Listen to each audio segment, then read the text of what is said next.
দর্শক আসসালামু আলাইকুম।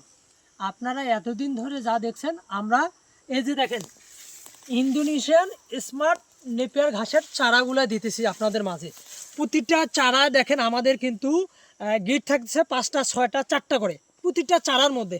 আমরা এই চারাগুলো হিউজ পরিমাণ দিতেছি। আর আপনারা কিন্তু একটা প্রশ্ন করেন, ভাই এত দাম নেন কেন চারার মধ্যে, এত দাম নেন কেন চারার মধ্যে? আপনারা দেখেন আমাদের প্রতিটা চারার মধ্যে একটা করে কাটিং থাকতেছে, অর্থাৎ চারা শিকড় কাটিং সহকারে আপনাদের মাঝে দিচ্ছি।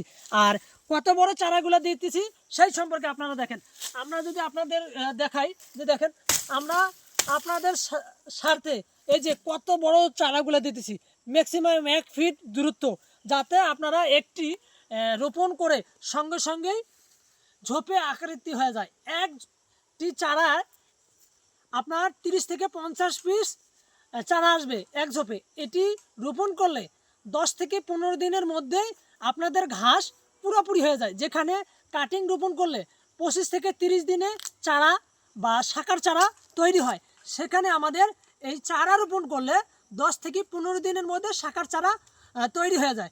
এটি 10 থেকে 15 দিনের মধ্যে যদি শাখার চারা তৈরি হয়, তাহলে সেই ক্ষেত্রে আমরা 40 থেকে 45 বা 50 দিনের মধ্যে আপনাদের 4 থেকে 5 ফিট এই ঘাসটি হচ্ছে। এবং এই ঘাসটি দ্রুত লম্বা করা এবং কিভাবে কি করবেন সার্বিক তথ্য আপনারা আমাদের ইনবক্সে পাবেন বা আমাদের স্ক্রিনে দেখা নাম্বারে যোগাযোগ করবেন। তাহলে আপনারা এই ধরনের চারা পাবেন এবং সার্বিক বিষয় আপনারা আমাদের কাছে তথ্য পাবেন। অনেকজনেই বলে স্মার্ট নেপিয়ার 2 থেকে 3 ফিটের বেশি হয় না, তাই আমরা গ্যারান্টি সহ এমন একটি ওষুধ দিব সেখানে 4 ফিট পর্যন্ত হবে।